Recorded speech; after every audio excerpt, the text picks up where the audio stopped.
नमस्कार, स्वागत है आपका बिहार समाचार में। बिहार की तमाम बड़ी खबरों को जानने से पहले एक नज़र सुर्खियों पर। सातवें चरण का चुनावी शोर थमा। 1 जून को बिहार की 8 सीटों पर वोटिंग। 7th फेज में दांव पर कई दिग्गजों की साख।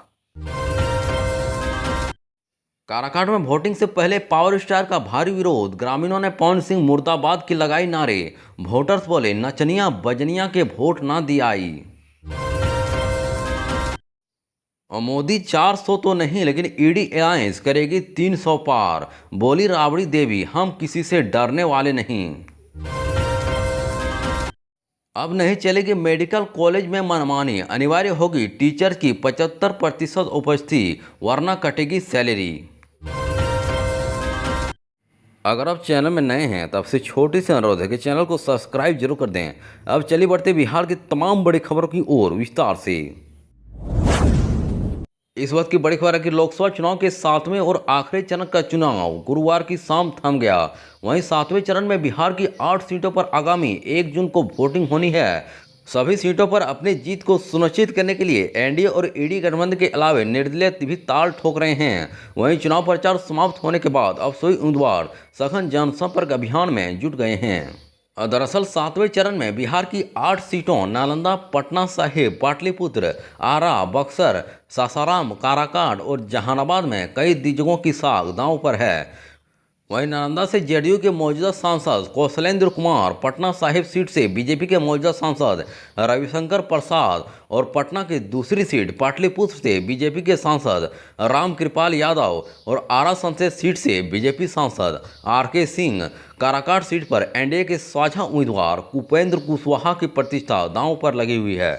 अब बता दें कि नालंदा संसदीय सीट पर जेडीयू के कौशलेंद्र कुमार का महागठबंधन के संदीप सौरभ और पटना साहिब सीट पर बीजेपी उम्मीदवार रविशंकर प्रसाद और पूर्व लोकसभा स्पीकर मीरा कुमार के बेटे कांग्रेस प्रत्याशी अंशुल अभिजीत और पाटलिपुत्र सीट पर बीजेपी उम्मीदवार रामकृपाल यादव और लालू प्रसाद की बेटी मीसा भारती और आरा में बीजेपी प्रत्याशी आरके सिंह और महागठबंधन के सुदामा प्रसाद के बीच सीधी टक्कर है।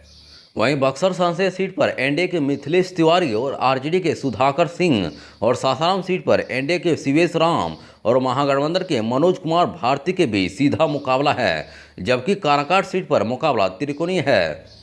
अब बता दें कि काराकाट सीट से एनडीए के उपेंद्र कुशवाहा और निर्दलीय चुनाव मैदान में उतरे पावर स्टार पवन सिंह और महागठबंधन के राजा राम सिंह के बीच कड़ी टक्कर है। वहीं जहानाबाद सीट से जेडीयू के मौजूदा सांसद चंद्रवेश्वर चंद्रवंशी और आरजेडी के सुरेंद्र यादव के अलावा पूर्व सांसद अरुण कुमार निर्दलीय उम्मीदवार के तौर पर चुनाव मैदान में हैं। इस वक्त की बड़ी खबर है कि लोकसभा चुनाव के दौरान मैदान में उतरे उम्मीदवारों को कहीं कहीं लोगों के भारी विरोध का सामना भी करना पड़ रहा है। वहीं काराकाट से चुनावी मैदान में पसीना बहा रहे पावर स्टार का भारी विरोध हुआ। वहीं ग्रामीणों ने पावर स्टार के चुनावी प्रचार में शामिल होने जा रहे भोजपुरी सिंगर अनुपमा यादव के काफिले को बीच सड़क पर घेर लिया और पवन सिंह मुर्दाबाद के नारे लगाए। वहीं इस दौरान ग्रामीण आरजेडी जिंदाबाद का नारा लगाते हुए कहते नजर आ रहे हैं कि नचनिया बजनिया के वोट ना दियाई। दरअसल काराकाट में वोटिंग से पहले सोशल मीडिया पर एक वीडियो तेजी से वायरल हो रहा है। वायरल वीडियो में पवन सिंह के पक्ष में चुनावी सभा को शामिल होने पहुंची भोजपुरी गायिका अनुपमा यादव को लोगों के विरोध का सामना करना पड़ा। बता दें कि वीडियो काराकाट क्षेत्र से किस गांव का है यह फिलहाल स्पष्ट नहीं हो पाया है। वायरल वीडियो में कुछ लोग पवन सिंह के मुर्दाबाद के नारे लगा रहे हैं तथा अनुपम यादव से वापस जाने के लिए कह रहे हैं। अब बता दें कि पवन सिंह के पक्ष में चुनाव प्रचार करने के लिए भोजपुरी सिनेमा के बड़े कलाकार मैदान में उतरे हैं। वहीं खेसारी लाल यादव के साथ साथ कई सिंगर और कई अभिनेता पवन सिंह के लिए चुनाव प्रचार कर चुके हैं।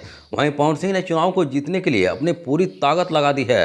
वहीं इस सीट से एनडीए उम्मीदवार उपेंद्र कुशवाहा और महागठबंधन से सीपीआई के राजा राम चुनाव मैदान में हैं। वहीं काराकाट सीट पर मुकाबला त्रिकोणीय होने की संभावना है।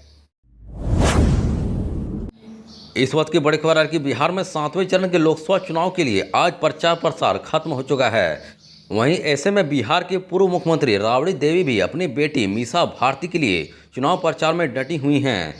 बता दें कि राबड़ी देवी ने कहा कि पीएम मोदी की धमकी और गीदड़ भभकी से हम डरने वाले नहीं हैं। उनको जो बोलना है बोलते रहे हैं, हम लोग उनकी बातों पर अधिक ध्यान नहीं देते हैं। मामला कोर्ट में है, कोर्ट से जो फैसला आएगा वह देखा जाएगा। हम लोग किसी से कहने या धमकी देने से डरने वाले लोग नहीं हैं। आरजेडी किसी से डरने वाली पार्टी नहीं है। वहीं इसके अलावा उन्होंने कहा कि इस बार चुनाव का मुद्दा रोजगार, विकास, महंगाई और किसान की आय बढ़ाना है। हम सभी लोगों के लिए काम कर रहे हैं। राज्य में अब लोगों को तेजस्वी यादव पर भरोसा हो रहा है। वहीं तेजस्वी यादव जिस तरह से 17 महीने में लोगों को नौकरियां दी, अब रोजगार हमारे साथ है और हमारी बातों पर भरोसा कर रहे हैं। अब बता दें कि भाजपा की तरफ से 400 पार के दावों का जवाब देते हुए उन्होंने कहा कि वह लोग 400 तो पार नहीं कर पाएंगे, लेकिन ईडी अलायंस इस बार 300 पार सीट जरूर हासिल करेगी। अब बिहार की जनता किसी से डरने वाली नहीं है। हम सबका साथ, सबका विकास करने वाले लोग हैं। देश की जनता को हमारे ऊपर भरोसा है और उनका साथ भी हम लोगों को मिल रहा है। इस वक्त की बड़ी खबर है कि बिहार के मेडिकल कॉलेज में अब मनमानी नहीं चलेगी। अब हर एक स्टूडेंट और मेडिकल कॉलेज की शिक्षकों की कम से कम 75% उपस्थिति अनिवार्यता होगी, तभी उन्हें सैलरी का भुगतान किया जाएगा, वरना उनके वेतन से कटौती की जाएगी। इसको लेकर विभागीय आदेश भी जारी कर दिया गया है। दरअसल सूबे के सभी मेडिकल कॉलेज अस्पतालों में शिक्षकों की 75% उपस्थिति अनिवार्य कर दी गई है। वहीं मेडिकल कॉलेज अस्पतालों में जिला अस्पतालों की तरह बायोमेट्रिक हाजिरी लगेगी। जिन पदाधिकारियों के लिए यह नियम अनिवार्य किया गया है, उनमें प्रोफेसर से लेकर सीनियर रेजिमेंट और ड्यूटर भी शामिल है। जानकारी के अनुसार स्वास्थ्य विभाग ने सभी मेडिकल कॉलेज अस्पतालों के प्राचार्यों और अधीक्षकों को इन संबंध में पत्र जारी कर दिया है। नेशनल मेडिकल काउंसिल के स्तर पर मेडिकल कॉलेज अस्पतालों की गुणवत्ता बढ़ाने के लिए विभिन्न स्तरों पर निरीक्षण एवं मूल्यांकन की प्रक्रिया जारी है। इस वक्त की बड़ी खबर है कि बिहार में प्रचंड गर्मी और चिलचिलाती धूप से लोग परेशान हैं। तापमान इतना बढ़ गया है कि घरों से निकलना तक मुश्किल हो गया है। वहीं औरंगाबाद में पिछले 2 दिनों से तापमान काफ़ी बढ़ा हुआ है। वहां 48 डिग्री तक तापमान पहुंच चुका है। वहीं अब हीट वेव बिहार में जानलेवा साबित हो रहा है। हीट वेव से अभी तक कई लोगों की मौत हो गई है। वहीं नालंदा के एक दरोगा की भी मौत हीट वेव के कारण हो गई है। वहीं बेगूसराय में एक महिला ने भी दम तोड़ दिया है। बता दें कि खड़गिया के रहने वाली एक महिला बस से बेगूसराय पहुंची थी। बेगूसराय बस स्टैंड पर जैसे ही बस रुकी, महिला उतरने लगी, तभी वो हीट वेव की शिकार हुई और अचानक बेहोश होकर बस से नीचे गिर गई, जिसके कुछ देर बाद उसकी मौके पर ही मौत हो गई। इस घटना की सूचना मृतका के पति को दे दी गई है। वहीं नालंदा में हीट वेव से होमगार्ड के एक जवान की मौत हो गई है। वहीं बीमार 16 लोगों का इलाज बिहार शरीफ के सदर अस्पताल में चल रहा है।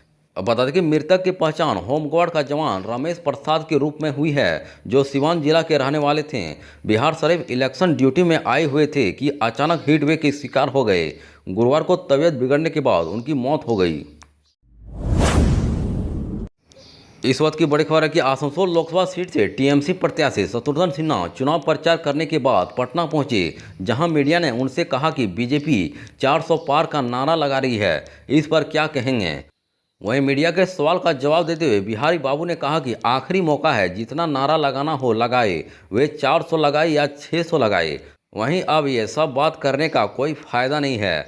बीजेपी का राज खुल चुका है। 4 जून को इसकी पुष्टि हो जाएगी। जो लोग 400 पार की बात अभी भी कर रहे हैं, वे फ्रस्ट्रेशन की निशानी हैं।